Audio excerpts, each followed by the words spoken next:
තම තමන්ගේ වලත්තකම අනුව තම තමන් තේරුම් අරගෙන මේක කරන්න ඕනේ. හරි. ඔන්න ලෙක් හිටියලු කොල්ලි කියන්නේ. ඉස්සර ගමන් යන තියෙන පුතේ පයින්නේ.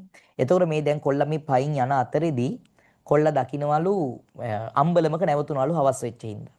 අම්බලමේ නැවතිලා ෂර්ට් එකක් ගලවලා කොල්ලා ඉතින් පැත්තක වාඩි වෙලා ඉදි දකින්නවලු ඈතින් සුදු සාරියක් කියන සුදු රෙද්දක් ඇඳගත්ත ගෑනු කෙනෙක් එනවා මේ පැත්තට. ඒ කියන්නේ මොහිනි නෙමෙයි බය වෙන්න එපා.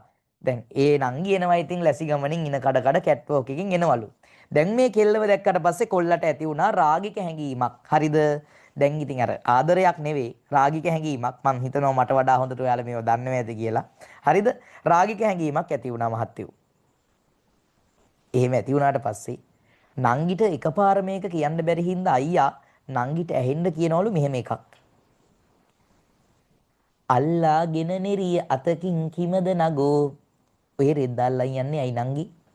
වසාගෙන දෙතන අතකින් කිමද නගෝ. ඔය පපුව වහගෙන යන්නේ අයි නංගි. හිමියෙක් නැති ගමන් තනි මග කිමද නගෝ. හිමියෙකුත් නැතුව තනියම මේ කොහෙද යන්නේ නංගි. අම්බලමේ නැවති අපි යමුද නගෝ. අපි පොඩ්ඩක් අම්බලමේ නැවතිලා යමුද නංගි. අනේ නොදකින් උඹලා වගේ නං බං. ඒ කියන්නේ දැන් මෙහෙමනේ. අපේ නම් පුතේ දැන් ඒ වගේ කියන්නේ ඔහොම කවි වලින් අහන කොල්ලෝ නැහැ වර්තමාන සමාජේ. හරිද?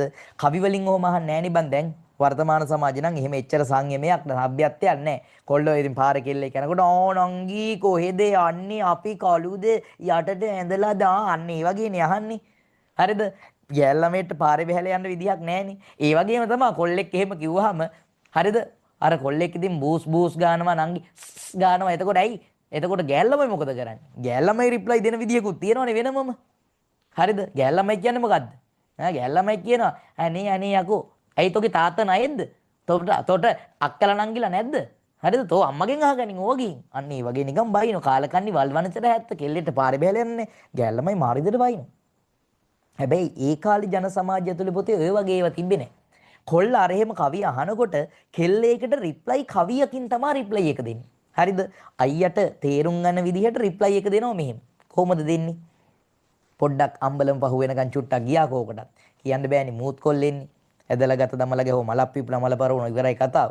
ඒ හින්දා පොඩ්ඩක් අම්බලමින් එහා පැත්තට ගිහිල්ලා කියනවලු අල්ලාගෙන නෙරිය මඩ ගෑවෙන හන්දා වසාගෙන දෙතන බිලිඳු ගෙකිරි හන්දා බාලමස්සිනා පස්සෙන් එන හන්දා යන්නම් අයියන්ඩි ගම රට දුර හන්දා කියනවා නංගි. මම මේ රෙද්දාල්ලා යන්නේ මඩ ගෑවෙන හින්දා. නැතුව වලත්ත ගමකට නෙවෙයි. අයියේ මම මේ පපුව වහගෙන යන්නේ මට කිරි දෙන වයසේ ළමයෙක් ඉන්නවා. ළමයෙක් ඉන්නවා කියලා නොකිය කිව්වේ මේකේ මේ තමන් අම්මා කෙනෙක් කියලා නේද? අම්මා කෙනෙක් කියපු ගමන් පුතේ ජන සමාජ මිනිස්සු විහිළු කරන්නේ නැහැ. මොකද අම්මට පුදුම ගරුත්වයක් ජන සමාජය ඇතුලේ තිබුණා. ඒ හින්දා. තනියමත් නෙවෙයි යන්නේ. බාල මස්සිනා පස්සෙන් එන හන්දා. මස්සිනා පස්සෙන් එනවා. ඒ හින්දා යන්නම් අයියන්ඩි ගම රට දුර හින්දා එහෙනම් කොල්ලෝ අපි ගියා. බයි බයි බයි. බලන්නකෝ නංගි ගියපු විදිය. මැරෙන්න තිබ්බ එකක් නේ පුතා මේ ලස්සනට ගාන්ට මේ වෙලා ගියේ. හරිද? තව එකක් තියෙනවා. ඒක නම් පුතේ හැබැයි ටිකක් දරුණුයි. හරිද? ඒක ටිකක් දරුණුයි. ඒක පැහැදිලි කරලා දෙන කෙනෙක් වැඩි හිටියන් පමණයි වගේ එකක ඒක ඕනේ නැහැ නේද ඔයාලට? හරි. ඕනේ නැහැ නේද ඒක ඔයාලට? ඕනේ නැහැ නේ. වැඩි හිටියන් පමණයි ඒක ඕනේ නැහැ නේ. සර් අනිත් ඒවා නොකියුවත් කමන්නේ අපිට ඒක තමයි ඕනේ. උඹලා වගේ වලත් ඇත්ත. ඕනේද? හරි. හැබැයි ඒක පොරොන්දුවක් පිට. හරිද? ඒ කවිය ඒ ජන සාහිත්‍ය ඇතුලේ තියෙන කවියක්. ඒ කවිය මම කියනවා. හැබැයි මාත්‍යෝ හරිද?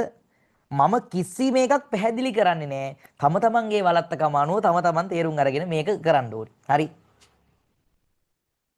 ඔන්න මේක මම කියලා තියෙනවා අනන්තවත්. උඹලට කිව්වේ නැති හින්දා කියන්න. ගොවි පවුල් දෙකක් තිබුණලු. එක ගොවි පවුලක් තරුණ ගොවි පවුලක්. අනිත් ගොවි පවුල මහලු ගොවි පවුලක්. මේ තරුණ ගොවි පවුලේ තරුණ ගොවියා එකපාරටම හදිසියෙ මැරෙනවා. දැන් ඒ තරුණ ගොවි පවුලේ කුඹුරු වැඩ ටික කරන්න තියෙන්නේ අර වයසක ගොවියටමයි. වයසක ගොවියා මේ වැඩ ටික කරලා දෙනවා. එයා ඒ වෙනුවෙන් කොටසක් ගන්නවා. අපි කියනවා එහෙම ගොවියට අඳ ගොවියා කියලා. අන්දේට වැඩ කරමින් ඉන්නවා දැන්. දැන් තමා පුතේ වැඩි. අර නාකි ගොවියට ඕනේ වෙනවා තරුණ ගොවි බිරිඳ එක්ක පොඩ්ඩක් සෙට් වෙන්න. ඒ කියන්නේ තරුණ ගොවි බිරිඳ එක්ක පොඩි හාදකමක් පවත්ව ගන්න ඕනේ වෙනවා. දැන් මේක එකපාර ගිහින් අහන්නත් බැරි හින්දා චූටි කවියකින් තමා පුතේ අර මහලු ගොවියා ගිහින් මේ තරුණ ගොවි බිරිඳට මේ යෝජනාව ඉදිරිපත් කරන්නේ. එයා කියනවා මෙන්න මෙහෙම කවියක්. ඔයාලා හිතන්න මම වචනයක්වත් පැහැදිලි කරන්නේ නැහැ. අර නාකි ගොවියා ගිහිල්ලා තරුණ ගොවි බිරිඳට කියනවලු මෙහෙම. අකලට පුරන් වන කුඹුරක් දකින්නකොට අතපය කකියනවා මං වගේ ගොවියෙකුට. ආවෙමි කුඹුර අස්වද්දන හැඟුම පිට නැතුවට නොවේ සින්නක් කර කුඹුරු මට කියලා කිව්වලු. දැන් ගොවි බිරිඳට තේරුණා මූ මේ මොකාටද දෙන්න හදන්නේ කියලා. තේරිච්ච හින්දා තරුණ ගොවි බිරිඳ උත්තරේ රිප්ලයි එකක් දෙනවා මෙහෙම කවියකින්ම. මොකද බං මේක නිකන් අනේ පලනා කියන්න කියලා එළුවොත් එහෙම වැඩක් වෙන්නේ නැහනේ බං. මොකද උදව් කරන්නේ නැහනේ දැන්. එතකොට නැත්තම් කන්න විදියකුත් නැති වෙනවනේ. ඒ හින්දා මාර වැඩක් කරනවා. කවියක් කියනවා මෙහෙම. අර ගොවියට ඇඬෙන්න. ඒකත් මම පැහැදිලි කරන්නේ නැහැ. ඔයාලා තේරුම් ගන්න කියනවා. අකලට පුරන් වූ වත්ලෝ දහම පිට අඳ ගොවියෙකුට හිමි නෑ මේ කුඹුරු වැට. ටැට්ටරයකින් අස්වැද්දෝ කුඹුරකට නගුලක් අරන් විත් කළ හැකි දේ කුමට. ඒ උඹලටත් යමක්කම තේරෙනව නේ බා. සමහර උන්ට තේරුනේ නෑ. උන් ටියුබ්ලයිට්. උන්ට පස්සේ වෙලාවක තේරෙයි පුතේ බත් කාල ලොකු වෙන්න ඕනේ ආ. හරිද? තේරුම් නැති කට්ටිය මේව ගැන හිතන්නවත් එපා පිහිලුවටවත්. හරිද? නරක දේවල්. හරි.